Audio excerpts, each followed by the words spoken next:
As duas pessoas se sentam em duas cadeiras dispostas uma ao lado da outra no palco. Da esquerda para a direita, a primeira pessoa sentada é Chico Mendonça, um homem branco de cabelos curtos em tom branco ao redor da cabeça. Possui barba de mesmo tom. Ele traz uma calça jeans escuro e uma camisa azul escuro. Usa óculos retangulares de aro fino. A segunda e última pessoa sentada é Rodrigo Carneiro, um homem branco de cabelos ondulados curtos e barba, ambos de tom castanho escuro. Ele traja calça jeans e blusa verde escuro. Usa no pescoço o crachá dos participantes do evento. Entrei na neurologia e, assim, foi um curso natural, porque o que mais me encanta é trabalhar com neurodesenvolvimento, é a formação do ser humano. Então, as neurociências, junto com esse espaço que nós estamos tendo aqui, e eu agradeço o convite carinhoso do Afonso Borges de estar falando num fórum do qual, até agora, eu acho que eu sou o único que não sou autor. Né? Quando fala assim, autor de quê? Eu falei assim, da minha própria vida. Então, é muito gratificante estar num espaço desse falando para pessoas que interessam, que têm um carinho, que têm um cuidado com a formação humana. Então, a minha formação é essa, eu sou há 32 anos, formado há 32 anos, e desses 32 anos, todos eles dedicados à pediatria e à neurologia. E eu falei com o Chico, nós vamos fazer um bate-bola aqui, Chico, porque nós tentamos traçar um roteiro, e esse roteiro ele foi se transformando. E aqui próprio, dentro do FLI, nós, cada hora, um olhava, nós trocávamos o olhar, e falei, tem muito a ver com o que a gente quer falar. Então, eu acho que vai ser um bate-papo gostoso, e o Chico é um grande amigo, uma pessoa que é impressionante conviver junto, porque ele entende muito de letras e de pessoas. Bem, eu sou jornalista de formação, sou um escritor neófito, e de primeira viagem, digamos assim. Que a vida é navegar, né? Já dizia alguém. E sou formado em jornalismo, e, como tal, jornalista é sempre um especialista em generalidades, né? Mas é isso. O nosso tema hoje eu acho muito instigante. Então, vamos começar, né, Rodrigo? Você podia fazer a abertura? Sim, claro. Eu queria começar falando um pouco, Chico, só para dar uma ideia para todos do como que o nosso cérebro ele funciona. Então, todo mundo sabe, nos neurônios, e são células inteiramente interligadas. Então, nós temos circuitos e que nós vamos ativando à medida que a gente vai treinando, que a gente vai aprendendo, que a gente vai vivenciando, nós vamos ativando alguns circuitos neuronais, e que são geneticamente, a maioria deles, geneticamente predeterminados para poder evoluir. Então, se você colocar uma criança, ela vai começar a engatinhar, logo ela vai andar, por uma questão de código genético. Tá? Então, ela é feita para andar. Da mesma forma que nós somos feitos para falar, para comunicar, para olhar dentro do olho do outro e trocar experiências, trocar emoções. Isso aí está no nosso DNA. Já a leitura, Chico, ela não está no nosso DNA. O nosso cérebro, ao longo de milhares e milhares de anos, ele não foi feito para ler. Tá? Então, a leitura ela requer um aprendizado, e como aprendizado ela cria, dentro do cérebro, ela cria circuitos, ela força novas conexões. Tá? Então, a leitura ela é reflexiva, ela é intuitiva, ela é capaz de gerar imaginação dentro do nosso cérebro. E isso, quando você se passa para o lugar do autor, e isso ontem o Itamar, ele falou isso muito bem na mesa dele, né, que o leitor ele tende a viver o pensamento do escritor, e vive o personagem, né? De uma forma individual. Então, cada um, lendo o mesmo texto, ele tem uma interpretação própria dele dentro das vivências. Isso cria, dentro do nosso cérebro, uma empatia. Isso gera humanidade. Então, a leitura, desde os primeiros anos de idade, a criança não é capaz de ler com poucos anos, mas ela é capaz de saber que dentro dos livros tem histórias. Então, ela precisa muito de um adulto que seja extremamente dedicado e apaixonado com ela. Então, contar histórias, esse contato visual com a criança, principalmente nos primeiros anos de vida, ele gera uma base neuronal para que depois a gente possa evoluir com muito mais capacidade, com muito mais julgamento, com espírito crítico maior. Então, a criança ela precisa muito do contato pessoal, olho no olho, principalmente nos 2 primeiros anos de vida. Então, por isso que a gente fala um pouco, quando a gente vai falar depois de artificialidades, então, até 2 anos, 3 anos, a gente recomenda muito que as crianças não tenham contato nenhum com nenhuma tela, nenhum meio digital, porque isso não estimula em nada essa base neural que ela vai precisar para poder depois evoluir nas relações pessoais dela. Então, assim, a leitura ela entra como um espaço muito grande de imaginação. Então, faz de conta, a imaginação na vida da criança ela é extremamente importante para a gente formar um adulto com uma consciência crítica, com uma empatia, com relações pessoais mais sólidas. É tão interessante essa coisa, esse tema. Eu li recentemente um livro chamado O Infinito em um Junco, de uma escritora espanhola genial, chamada Irene Vallejo. Ela relata que, na antiguidade, no mundo helênico, as pessoas, e depois em Roma, né, as pessoas só liam em voz alta, Evandro. Era não recomendável a leitura solitária, porque acreditava-se que o leitor seria tomado pela alma dos personagens, né? É como se eles se vissem como cavalos dos personagens, né? E perderiam a sua própria alma, né? Um risco enorme. Então, toda a leitura era em voz alta. E a gente levou muitos anos, séculos, para começar a ler com privacidade, essa dedicação pessoal à leitura, né? E aí, rompidas as amarras, né, a gente pôde mergulhar no mistério, né? E soltar, como disse o Rodrigo, a imaginação, né? Ir ao sabor de cada um desses personagens, entrar numa visão de mundo de outra pessoa e sentir na pele as emoções, né? Deixar a alma viajar. Eu vou contar só rapidamente a história de um querido amigo nosso, que é o Antônio Sérgio, né? Querido, né, Afonso? Antônio Sérgio Bueno, professor de literatura, aposentado da UFMG, e uma pessoa com quem eu entrei em contato pelo WhatsApp, através do nosso grupo de literatura. E eu mandei para ele de presente o meu livro, o romance A Vila dos Pequenos Homens Loucos, e ele, na generosidade que é típica, né, ele foi lendo e mandando os comentários para mim. E, com isso, a gente começou, depois disso, a compartilhar leituras. Gente, nós ficamos amigos como se fossem velhos amigos, sem nos conhecer. E me lembro que no lançamento do livro do Zé Eduardo, eu tinha um senhor na minha frente, assim, eu acho que é o Antônio Sérgio. Aí cutuquei, você é o Antônio Sérgio? Eu disse, eu sou o Chico Mendonça.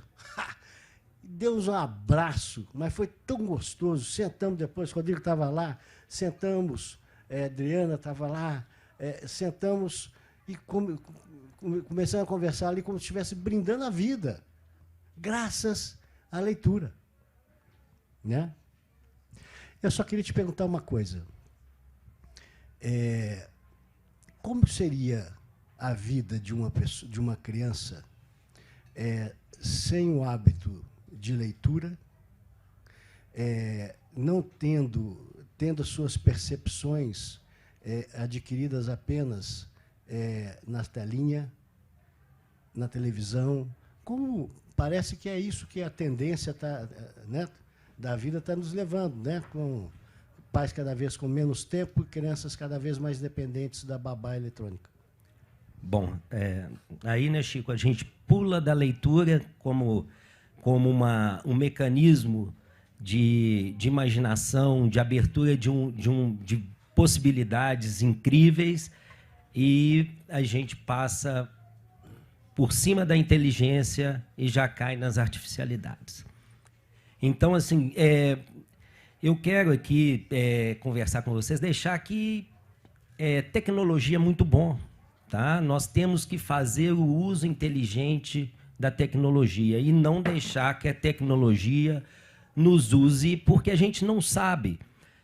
O Eugênio Butti falou que a incerteza é o que a gente não sabe o que está do outro lado. Quando a gente fala de algoritmo, que quanto mais nós usamos redes sociais, quanto mais nós usamos algumas plataformas digitais, mais informações eles detêm de nós mesmos. Então, nós não sabemos quanto dessas informações e nem qual o motivo e qual o propósito que vai ser usado isso.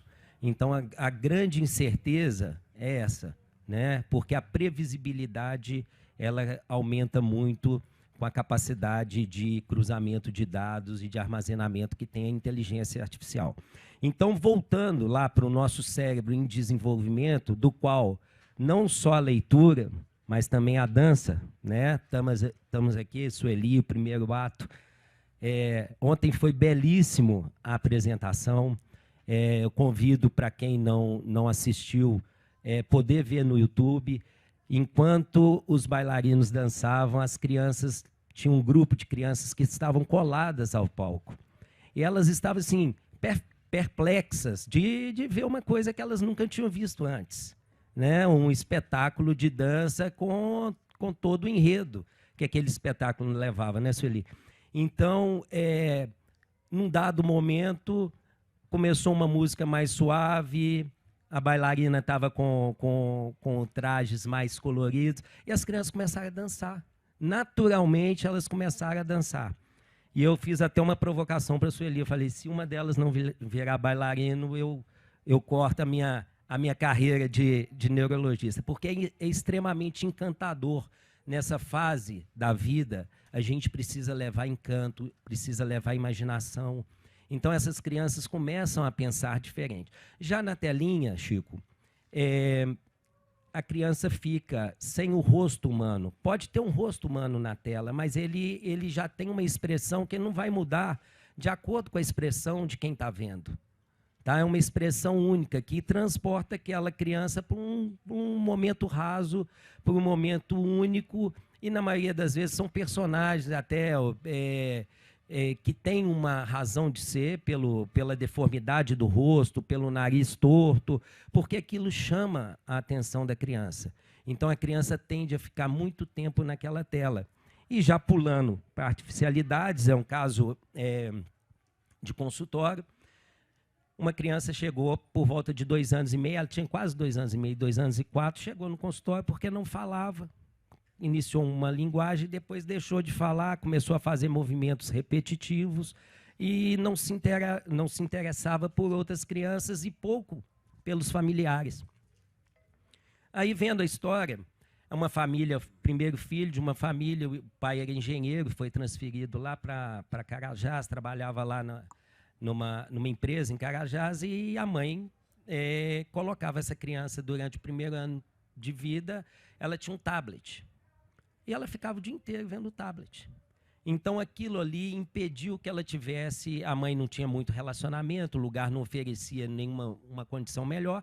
Então, ela achava que aquilo ali era uma maneira de estar dando uma diversão para aquela criança, e estimulando a linguagem, porque os pais têm essa impressão de que o conteúdo digital ele estimula a linguagem e as relações humanas. E muito pelo contrário. Então, essa criança desenvolveu um quadro que poderia estar classificado dentro do autismo, e alguns autores dentro da medicina falam do autismo digital, que é aquele autismo induzido pelo excesso do consumo de conteúdo de tela. Então, essa criança chegou sem falar, com movimentos repetitivos e com diagnóstico já de ter um autismo. E vendo essa história toda, eu falei, mas assim, era muito tempo? O pai parou e falou assim, muito tempo. Eu chegava a recarregar o tablet todo dia, a bateria do tablet. Ou seja, ele ficava o tempo todo ligado. Então, eu falei assim, vamos cortar isso, vamos chegar a zero. Pode. O pai tirou até televisão de casa. Então, essa criança foi readquirindo através de hábitos de vida, de contato com outras crianças, contato com a terra, contato com a natureza. Ela foi readquiriu linguagem, ou seja, não era um autismo, foi um caso que os estímulos eles não foram adequados. Daí a gente fala das artificialidades. Nós temos que usar toda essa tecnologia a nosso favor. E a maneira de usar a nosso favor na infância é limitando o tempo e controlando o conteúdo. Não tem como nós delegarmos esse controle para as crianças por causa da inteligência artificial, porque todas as plataformas, todos esses conteúdos digitais, até mesmo esses desenhos mais inocentes, eles têm inteligência artificial, que geram dentro do nosso cérebro um mecanismo de reentrada e recompensa. Então, as crianças tendem a ficar muito tempo. É o que acontece nos episódios da Netflix. A Netflix ela tem, dentro daquela formatação da Netflix, tem todo um trabalho de circuitos neuronais voltados para a reentrada. Então, nós começamos a negociar com nós mesmos para poder assistir mais um episódio. Isso eu posso fazer amanhã, então posso ver mais um episódio. Então, gera essa dependência. Então, Chico, assim, essas artificialidades, a gente tem que ter um carinho, um cuidado muito grande. E criança, ela não segue ordens e regras, ela segue exemplos. Então, não adianta o pai dar a ordem, a mãe dar a ordem e não dar o exemplo. Tá? Então, a leitura, a dança, o teatro, as artes, isso aí, tudo que nos traz humanidade, que nos leva em direção ao outro, isso é fantástico em termos de neurodesenvolvimento. Então, assim, a leitura, Afonso, quando a gente vê essa criançada correndo de um lado para o outro aqui dentro do FLI, entendeu? Tomara que se pudesse ter um FLI mensal em cada cidade. Seria maravilhoso as crianças poderem ter contato com uma coisa que é diferente para elas hoje, porque está tão massificado a questão do conteúdo digital, ele está tão disponível e ele é tão atraente que a gente perde essa possibilidade tão bacana, tão bonita de ver as crianças grudadas num palco de balé, grudadas no coreto aqui, ouvindo uma história. Então, assim, é isso que a gente precisa. É isso.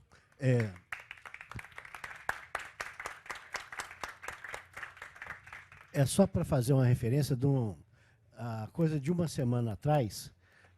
Eu estava comentando com o Rodrigo uma manchete que saiu do Estadão, que eles diziam o seguinte: com o crescimento e a sofisticação da inteligência artificial, do chat GPT, o que vem aí do Google, etc., o que está acontecendo é que esses robôs eles estão ficando imprevisíveis. Quanto mais cresce o banco de dados e o cruzamento de informações, os parâmetros, mais imprevisíveis ficam. Eles já estão percebendo isso.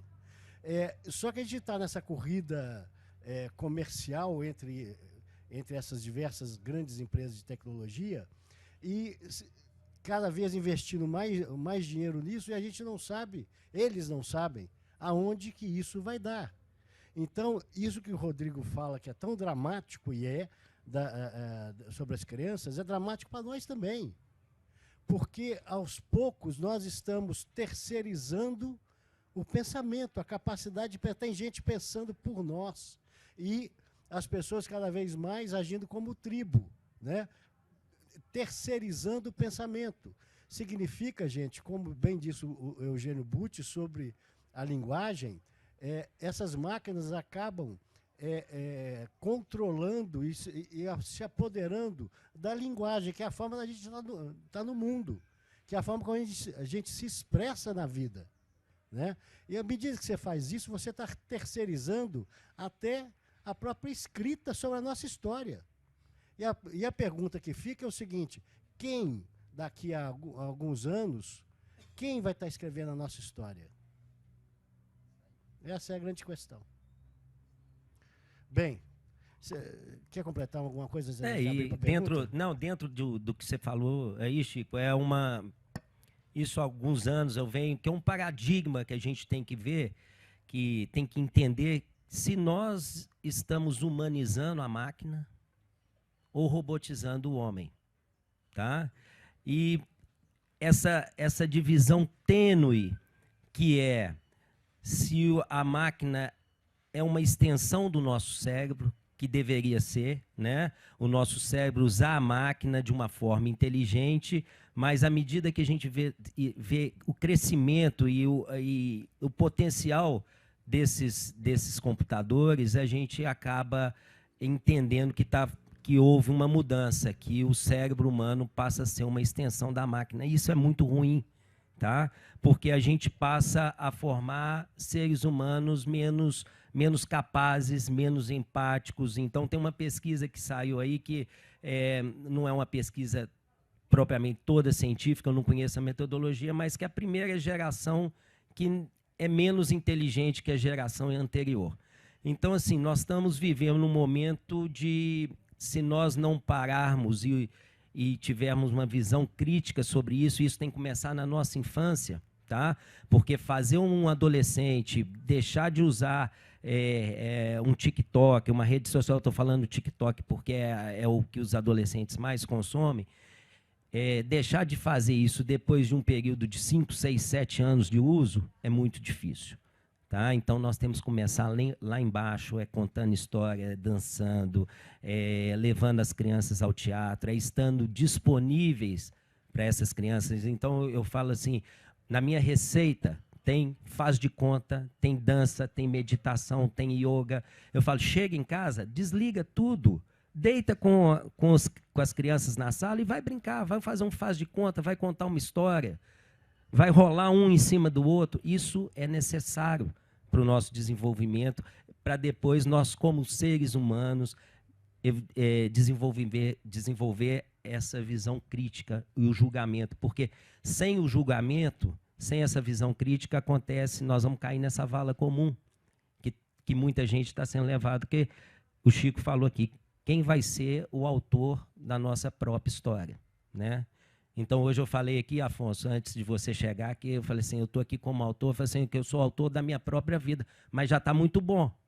Dentro desse caminho que a gente está vendo aí, que às vezes as crianças adquirem uma linguagem que não é própria nossa da família, que nós não ensinamos dentro de casa, de repente você vê a criança falando, onde que ela aprendeu? Né? Então, assim, deixar uma criança em segurança não é deixá-la dentro de casa, dentro de 4 paredes. Deixar em segurança é criar um ambiente propício para ela desenvolver todas as habilidades, inclusive habilidades motoras. Nos primeiros anos de vida, a criança tem que fazer aquilo, subir numa cadeira. Se tivesse uma criança de 2 anos, ela tinha que estar subindo aqui no palco, mexendo em tudo. Isso, a criança é um explorador nato e ela tem que ser. Aquela criança que fica sentadinha num sofá com uma televisão, ela perde toda essa habilidade motor que depois vai fazer falta em outros circuitos, no desenvolvimento dela, na escrita, na leitura. Então, criar um ambiente emocional, criar um ambiente físico para que se desenvolva as nossas habilidades humanas, isso é muito importante. Então, quando a gente entra nas artificialidades, Chico, a gente tem que ficar muito atento em não demonizar a tecnologia, porque ela está aí e vai ficar, entendeu? Não adianta. Nós temos que saber usar de uma forma inteligente. E esse espaço que a gente tem aqui, porque quando a gente está falando dentro de um congresso médico, né, nós já estamos falando de doença, nós já estamos falando daqueles que não tiveram essa oportunidade e chegaram lá com um certo prejuízo. Tá? Então, na literatura, na dança, essa abertura que tem aqui, é o fórum que a gente precisa estar chamando atenção para isso. Tá? Nós temos que levar essas informações para dentro das escolas, para dentro de cada casa, porque é lá que ela tem que começar a ser plantada. É isso. Vou te passar a palavra, mas antes eu quero falar só uma coisinha. É exatamente o agradecimento a você por tudo isso que está acontecendo, que tem 11 anos que acontecem, porque no meio desse momento de perplexidade sobre para onde vamos, né, você consegue reunir um punhado de gente aqui para falar desses assuntos de arte, de cultura, né, permitindo que esse compartilhamento e que a gente fique mais próximo do momento em que a gente possa nos resgatar, a todos nós, coletivamente. Né? Então, eu sei que falo em nome de muita gente, queria te agradecer pessoalmente, né, por esse maravilhoso Fli Araxá.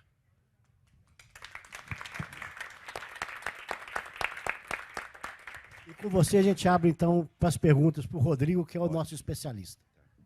O Chico é especialista também. Eu já falei aqui de letras e pessoas. Maravilhoso. Bem, bom dia a todos.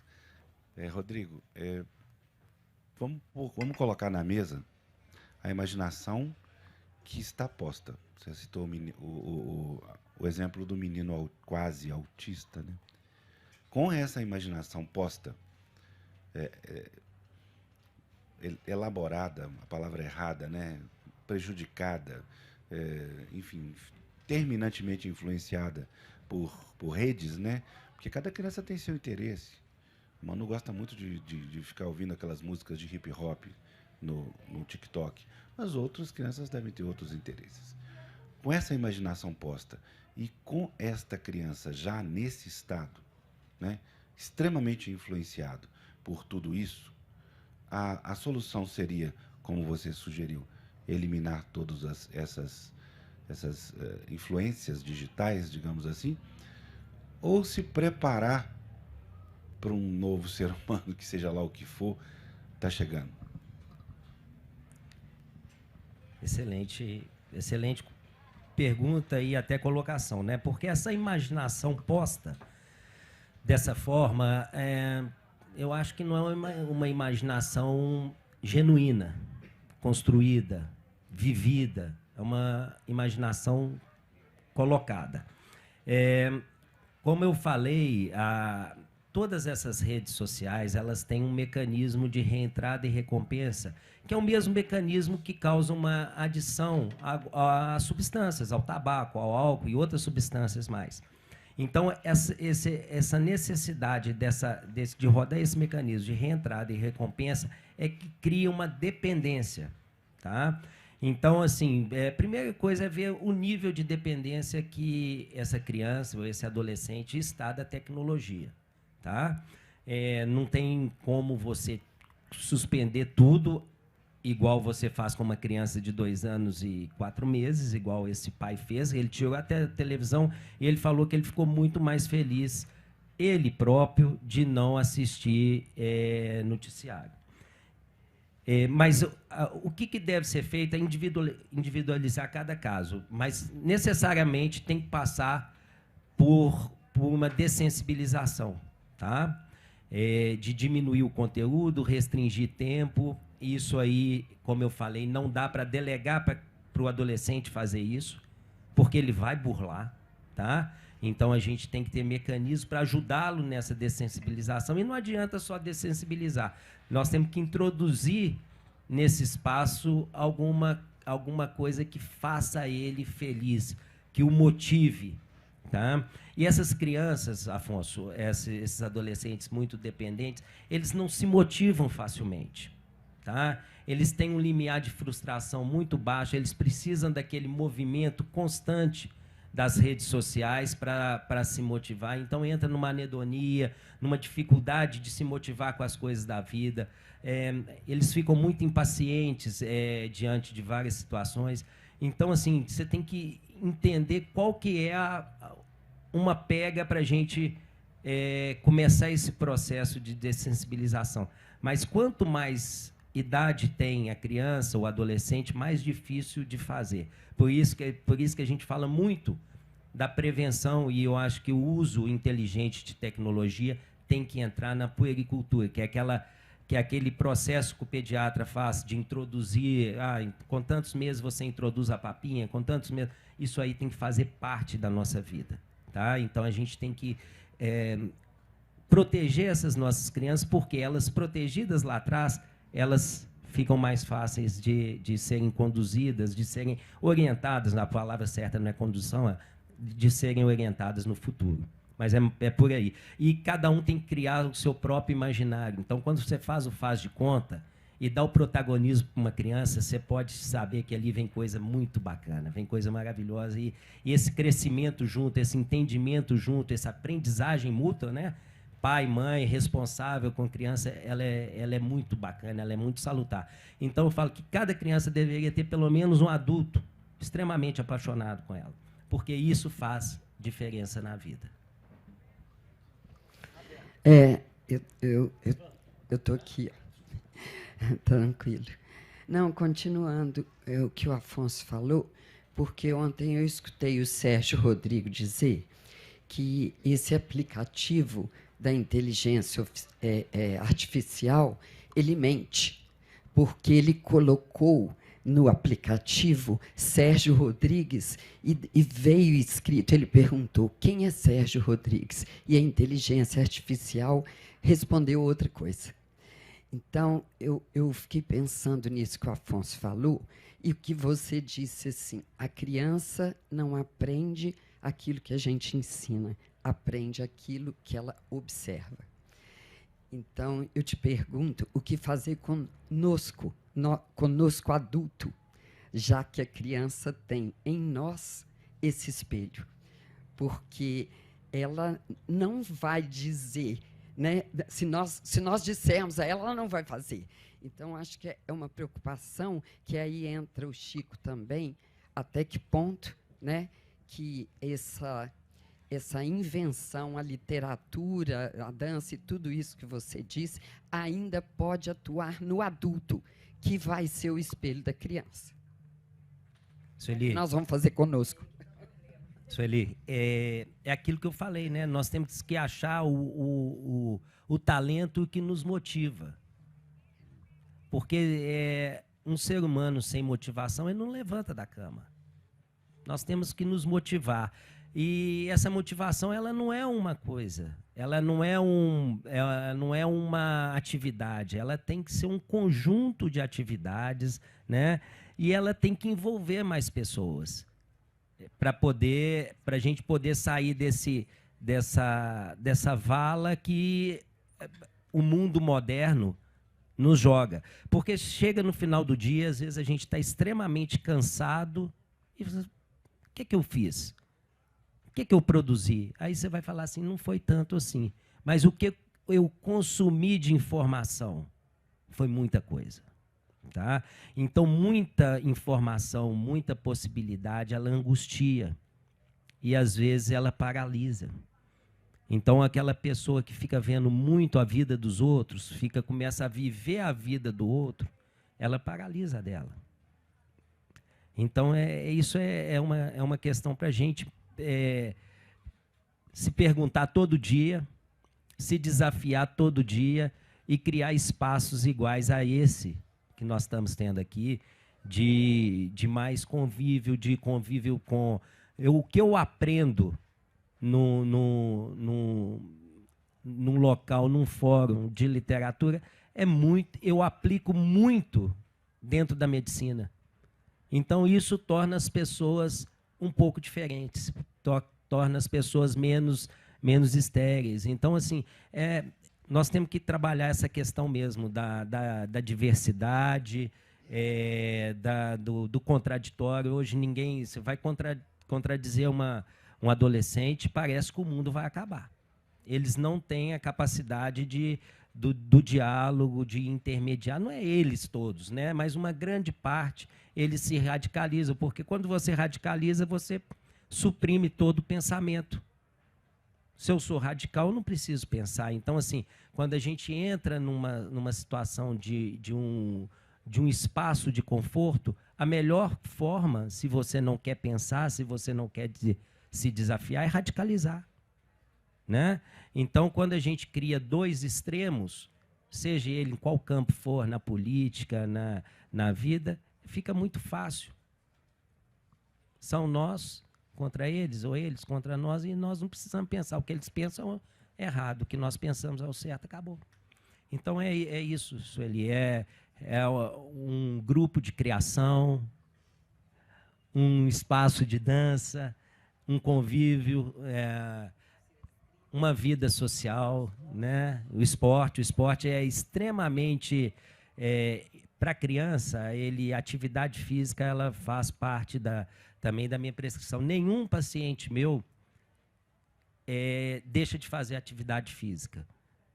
Obviamente, não são todos que fazem, mas eu insisto muito nisso aí, porque senão a gente fica enxugando gelo, a gente fica só tratando o intratável. Eu só queria acrescentar uma coisinha ao que a Su perguntou.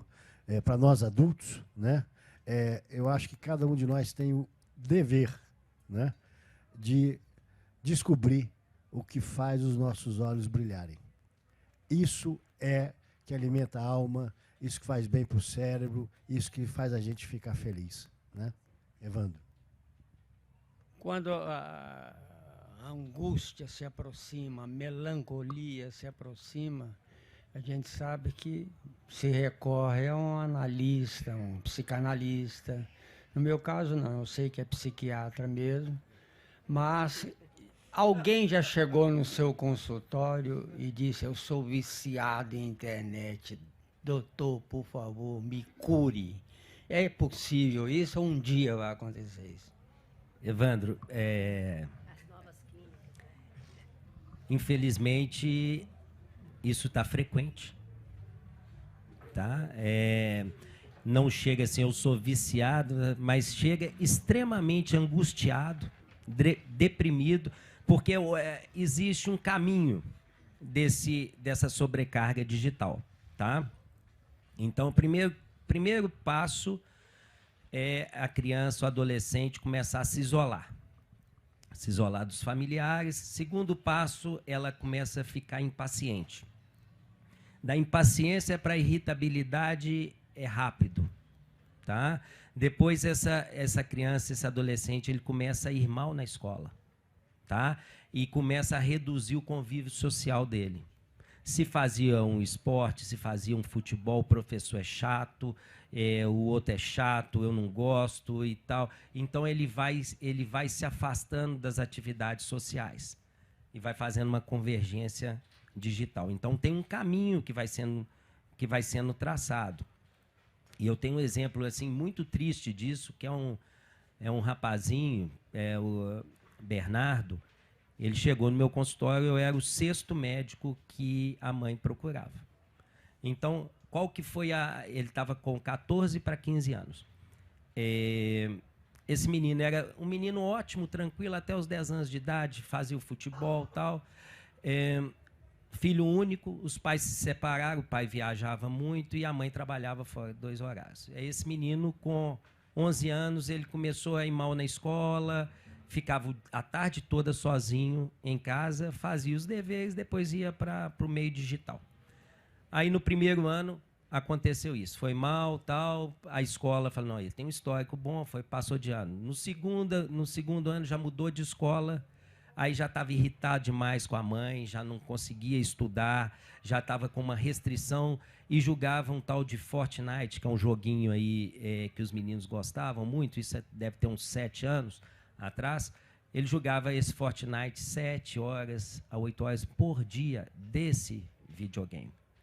Tá? Então, esse menino começou a não ter amigos nenhum, ele estava repetindo a 6º ano pela 3ª vez. O 7º ano, pela 3ª repetência no 7º ano. Ele não tinha nem mais um amigo, ele agredia fisicamente a mãe, E se tirasse o console do videogame dele, ele quebrava a casa toda. Ou seja, era um menino que aos 10 anos era um menino completamente normal e aos 15 anos ele estava com um quadro de dependência digital, que já tem uma doença, já tem um CID, um Código Internacional de Doença, para dependência de videogame e dependência digital.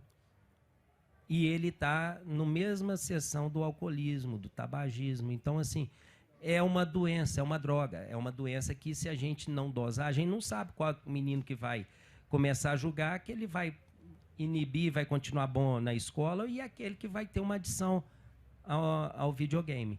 Então, é extremamente... às vezes com desfechos muito graves, né? O Evandro perguntou se esse caso dessa angústia, dessa depressão, pode chegar ao autoextermínio, ao suicídio. Existem casos de criança de 8, 10 anos cometendo autoextermínio, tentativa de autoextermínio, e às vezes até na internet tem como fazer. Então, assim, é uma situação que uma criança de 8, 9, 10 anos tentar um ato desse é muito grave. No início desse ano, nós temos 5 minutos, Chico. No início desse ano, só para terminar, para exemplificar, eu recebi uma criança, um semi-afogado, a menininha evoluiu super bem, 5 anos, tinha afogado no Réveillon. E a mãe me contando que no leito ao lado do CTI tinha uma menina de 12 anos. Que a mãe tirou o tablet, falou, você não vai mais usar tablet, a menina pulou da janela. E estava lá, nas 12 anos. Então, assim, para você ver o nível de dependência, às vezes, que tem do conteúdo digital. Né? Então, a gente tem que ficar muito atento para a gente não chegar em quadros extremos como esse, e extremamente angustiantes, né? Tanto para criança, quanto para o médico, quanto para a família, para todo mundo. E para nós como sociedade, né?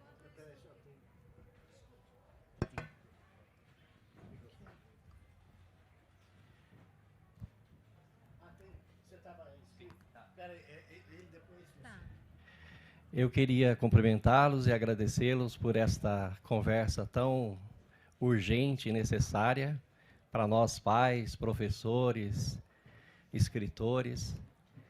E eu estava pensando aqui que eu nasci na roça e na infância a casa era muito vazia, um pilão num canto, um pote d'água no outro, mas muito rica em imaginação.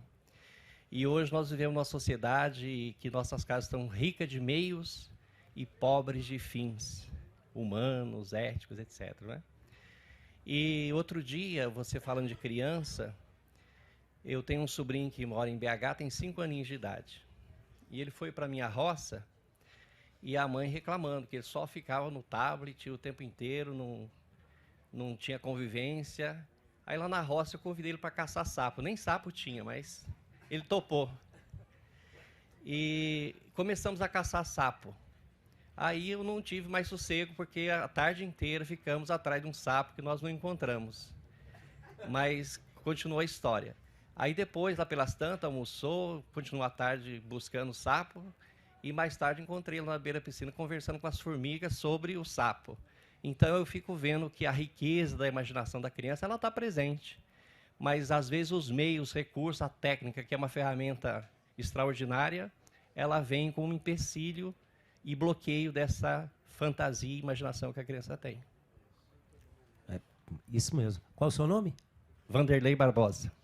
Vanderlei, só comentando, isso mesmo, tem hora que fala assim, o que eu faço com meu filho? Eu falo, solta na roça, deixa correr atrás de galinha, mas ele vai ficar entediado, eu falo, solta na roça, para saber. Então, quer dizer, soltar na roça é soltar essa imaginação e fazer mais do que, é o contato do ser humano com a natureza, é pisar na terra, é sentir a terra, é subir na árvore. Então, isso aí é fantástico para a criança. Então, assim, se todo mundo pudesse ter uma roça, ia ser mais fácil.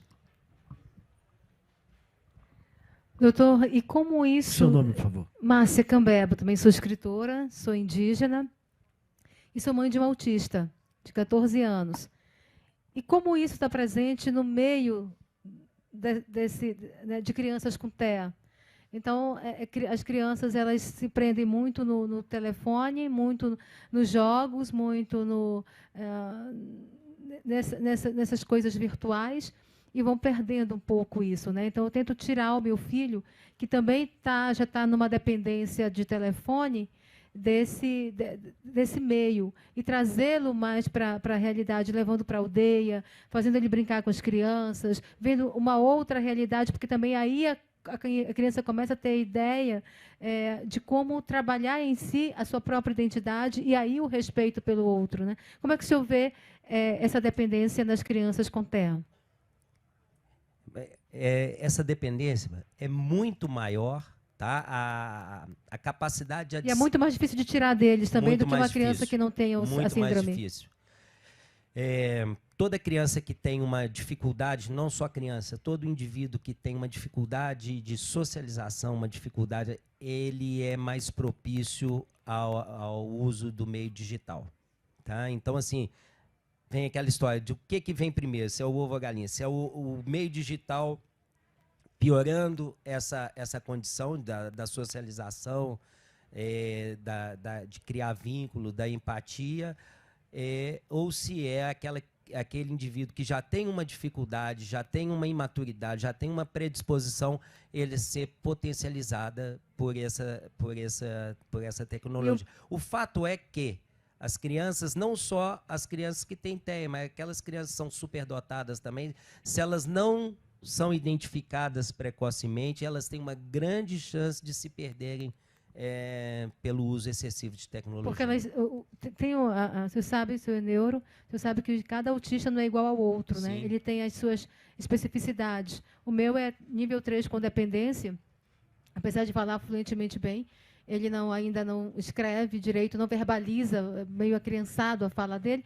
mas também ele é muito influenciado. Então, é esse o medo, como mãe, que eu não sei quem são. Ele fala, são outros autistas, mãe. Eu até falo, se eles não têm nada para fazer em casa, eu chamo aqui para casa que eu tenho uma planta para molhar, eu tenho aqui atrás de casa tem maniva para colocar pau nas manivas, eu fico brincando com ele. Mas mães são autistas, mas vocês têm condição de trabalhar. Se vocês estão falando normalmente aí, brincando, né? Então, ele criou um grupo de autistas, onde eles ficam caçando não sei o quê, brincando, e isso também... Tudo bem, mas isso me preocupa muito, porque meio que leva quase o dia todo do menino. E, no final das contas, ele diz, eu estou ocupado, eu estou trabalhando, eu estou ocupado. Então, ele colocou como que se fosse um ofício para ele, um trabalho, ele fazer aquilo ali. Mas, enfim. Mas traz para o convívio real.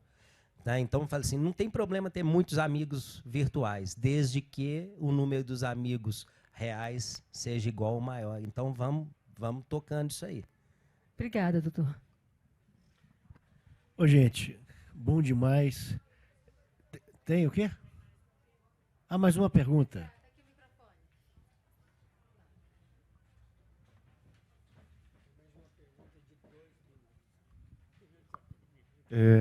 Bom dia. Complementando até a sua pergunta, porque eu também sou pai de autista, descobri que também sou autista, venho desse meio de ficar uma parte focada só na parte de informática, de computador, separar. Mas a gente tem que também lembrar que hoje em dia há-se uma profissão e todo um meio de mercado para isso.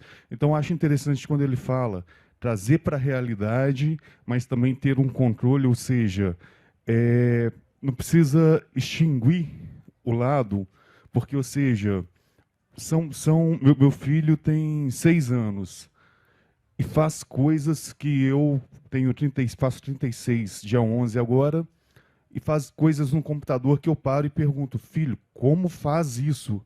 E ele para e me ensina. Eu venho do audiovisual, faço parte, inclusive, dessa equipe aqui de transmissão e filmagem, e hoje, graças a Deus, assim, é o que alimenta bem a família, digamos que, graças a Deus, bem até, porque, resumindo, nós vivíamos numa época em que não tinha tantos recursos, o acesso ao computador, era somente uma questão de jogos. Hoje ele tem jogos, mas que, na verdade, são programações. Minecraft, por exemplo, Roblox. Minecraft, Roblox. E são jogos que, se você pega aí, eles são única e exclusivamente programações. E isso daqui a praticamente 5, 10 anos, são profissões que vão estar ganhando 10, 15, 20 mil por produzir, no mínimo, né? Tem até um pessoal nosso que faz produção de jogos. É uma nova geração. Então, nós também temos que nos adaptar a esse F5, né? Digamos, que é o atualizar no computador dessa geração que está chegando. A questão, isso é interessante de ver os dois lados. Nós estamos vendo um relato, né, de uma mãe, de um pai, e o seu diagnóstico, parece que você se descobriu depois do diagnóstico do seu filho. Então, assim, às vezes, muito do nosso comportamento, às vezes, vem à tona pelos filhos, né? Isso é muito legal. Agora, o que nós temos que ver é o uso dos jogos como entretenimento, que as crianças ficam muito tempo no Minecraft, depois elas ficam muito tempo no Roblox, depois elas ficam muito tempo no Brawl Stars, depois elas vão migrando de jogos e não tem esse cérebro que vai trazer aquela computação, aquele mecanismo do jogo para ser aplicado de uma outra forma em um outro programa de computador. Então, aquele que consome e não entende o que está por trás, esse que é o problema. Né? Então, assim...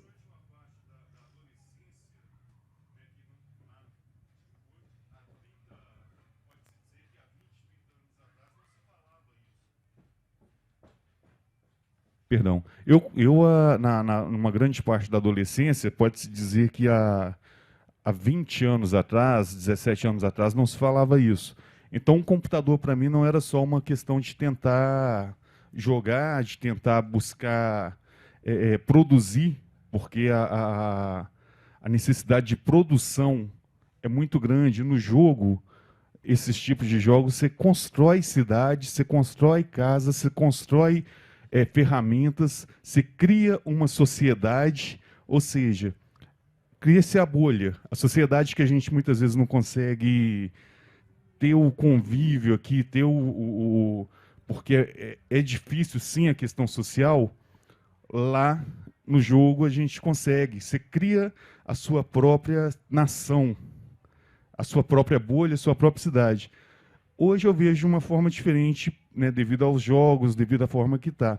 Na minha época, eu cheguei a concluir que, na verdade, era computar a dor, que era uma forma que eu tinha de ficar afastado. Eu me sentia diferente, me sentia esquisito, não sabia o que era. Hoje, como está tudo mais acessível, né, já não se mais computa a dor.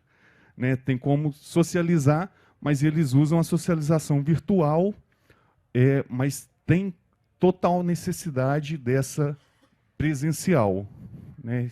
É o que não pode faltar, igual você falou, vai para a roça, com o pé na terra, não pode faltar. Agora, se conseguir juntar as duas, é incrível.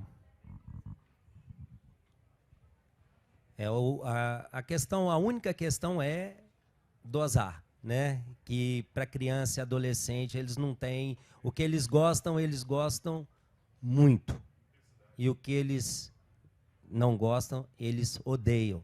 Então, assim, eles não têm o meio termo. Então, eles gostam muito e, pelo fato de gostar muito, a tendência é usar muito, né? E na imensa maioria das vezes não acontece isso, esses insights que o seu filho teve. Na maioria das vezes gera um desconforto ao longo do tempo. Mas é isso. Gente, muito obrigado. Espero que vocês tenham gostado. Para a gente, aqui eu tenho para o Rodrigo também, foi maravilhoso. Tá? Um abraço. Obrigado.